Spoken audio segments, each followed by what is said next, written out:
আসসালামু আলাইকুম প্রিয় কোরিয়ান ভাষার শিক্ষার্থীরা। আশা করি আপনারা সবাই অনেক বেশি ভালো আছেন। আজকে মূলত দুটি বিষয় নিয়ে আপনাদের সাথে কথা বলতে চাই। প্রথম কথা হচ্ছে, আপনারা অনেকেই আমাকে প্রশ্ন করেছেন ভাষা পারদর্শীদের পরীক্ষায় কত মার্কস থেকে স্কিল টেস্টে ডাকতে পারে। এটা নিয়ে অনেকেই অনেক কথা বলেছেন, আবার অনেকে আমার মতামত জানতে চেয়েছেন। যদিও বয়েসেল আগেই ঘোষণা দিয়েছে এখান থেকে যারা পরীক্ষা দিবে তার ভিতর থেকে ৬,৬০০ মানুষ স্কিল টেস্ট করার সুযোগ পাবে বা স্কিল টেস্টে ডাক পাবে। বাট যারা পরীক্ষা দিয়েছেন তারা সবাই জানেন বয়েসেল থেকে বারবার বলা হচ্ছে ১১০ প্লাস যারা পেয়েছেন তাদেরকে স্কিল টেস্টের জন্য প্রস্তুত থাকতে বলা হয়েছে। এর কারণ কি? এর কারণ হচ্ছে পাশের হার খুবই কম ছিল শুরুর দিকে, শেষের দিকে এখন কিছুটা বেড়েছে। কিন্তু বয়েসেল যেহেতু বারবার বলেছে ১১০ প্লাস যারা পেয়েছেন, মানে যারা ৫৫ পয়েন্ট পেয়েছেন তাদেরকে স্কিল টেস্টের জন্য প্রস্তুত থাকতে। এই কথা দ্বারা বোঝা যায় যে বয়েসেল ১১০ প্লাস যারা পাবে, ১১০ বা ১০ প্লাস তাদের সবাইকে স্কিল টেস্টে হয়তোবা ডাকবে। তো স্কিল টেস্টে যদি সবাইকে ডাকে তাহলে রোস্টারটা কিভাবে করবে? সবাইকে স্কিল টেস্টে ডাকলে স্কিল টেস্টের মার্কস, মানে স্কিল টেস্টের যে পয়েন্ট, আপনারা জানেন স্কিল টেস্টও কিন্তু ২০০ মার্কসে, মানে ১০০ পয়েন্টে। তো স্কিল টেস্টের যেই পয়েন্ট সেই সাথে যুক্ত হবে আপনার ইপিএস টপিক এক্সামের পয়েন্ট। ইপিএস টপিক এক্সাম এবং স্কিল টেস্ট দুইটা সমন্বয় করে যাদের সর্বোচ্চ স্কোর বা পয়েন্ট থাকবে তাদেরকে হয়তো বা রোস্টার করা হবে। এখন এখানে কথা হচ্ছে স্কিল টেস্টের জন্য ডাক পাওয়া আর রোস্টার হওয়া দুইটা কিন্তু সম্পূর্ণ আলাদা জিনিস।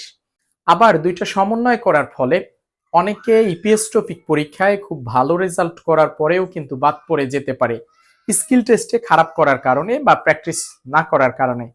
আবার অনেকে একটু কম নম্বর পেয়েও কিন্তু স্কিল টেস্ট এবং ইপিএস টপিক পরীক্ষা দুইটা মিলিয়ে রোস্টার হয়ে যেতে পারে।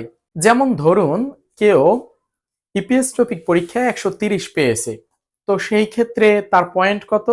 তার পয়েন্ট হচ্ছে ৬৫, মানে ২ মার্কসে ১ পয়েন্ট। তাহলে ১৩০ পেলে তার পয়েন্ট হচ্ছে কত? ৬৫। আবার ওইদিকে ১০০ পয়েন্টের যে স্কিল টেস্ট হবে দেখা গেল সেখান থেকে সে ৮৫ বা ৯০ পেয়ে ফেলছে। এটা পাওয়া অসম্ভব কিছু না।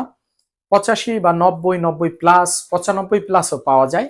এটা সম্ভব স্কিল টেস্টে ভালোভাবে প্র্যাকটিস করলে, সঠিক গাইডলাইন অনুসরণ করে যদি আপনি একটু প্রস্তুতি নেন তাহলেই এটা পাওয়া সম্ভব।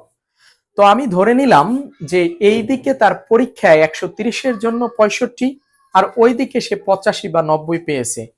দুইটা মিলিয়ে আমার মতে যদি ১৫০ পয়েন্টের মতো হয় তাহলেই সে রোস্টার হয়ে যাবে। এটা সম্পূর্ণ আমার পার্সোনাল মতামত। যারা কম মার্কস পেয়েছেন, স্কিল টেস্টের জন্য ডাক পাবেন, তাদের খুব বেশি আনন্দিত হওয়ার কোনো কারণ আমি দেখছি না। আর যারা ভালো করেছেন তারা যদি স্কিল টেস্টে গাফেলাতি করেন তাহলে আপনি বাদ পড়ে যেতে পারেন। তবে আমার পরামর্শ থাকবে যারা মার্কস একটু কম পেয়েছেন তারা স্কিল টেস্টের প্রস্তুতিটা ভালোভাবে নেবেন, তাহলে রোস্টার হওয়ার সম্ভাবনা অনেকাংশে বেড়ে যাবে। এটা ছিল প্রথম কথা। আর দ্বিতীয় কথা হচ্ছে, খুব শীঘ্রই আপনারা জানেন যে লটারি সার্কুলার হচ্ছে। আশা করা যায় আগামী ১ সপ্তাহের ভিতরেই লটারি সার্কুলার আপনারা পেয়ে যাবেন। তো যারা লটারিতে আবেদন করবেন তারা অবশ্যই আপনার কালার ব্লাইন্ডনেস টেস্ট করে নেবেন। আপনি কালার ব্লাইন্ড কিনা সেটা চেক করে তারপর লটারিতে আবেদন করবেন। কারণ কালার ব্লাইন্ড হলে আপনি ২০০-তে ২০০ পেলেও আপনাকে বাদ দেওয়া হবে বা আপনি দক্ষিণ কোরিয়াতে প্রবেশ করতে পারবেন না। আপনি কালার ব্লাইন্ড কিনা এই বিষয়ে এটা কিভাবে চেক করবেন আমার একটা ভিডিও আছে, সেটা দেখে নিতে পারেন। তো এই দুইটা কথাই আপনাদের জানানোর ছিল আজকের মতো। কথা হচ্ছে পরবর্তী ভিডিওতে। সবাই হানা একাডেমির ইউটিউব চ্যানেল এবং ফেসবুক পেজের সাথে থাকবেন। ভালো থাকবেন। আল্লাহ হাফেজ।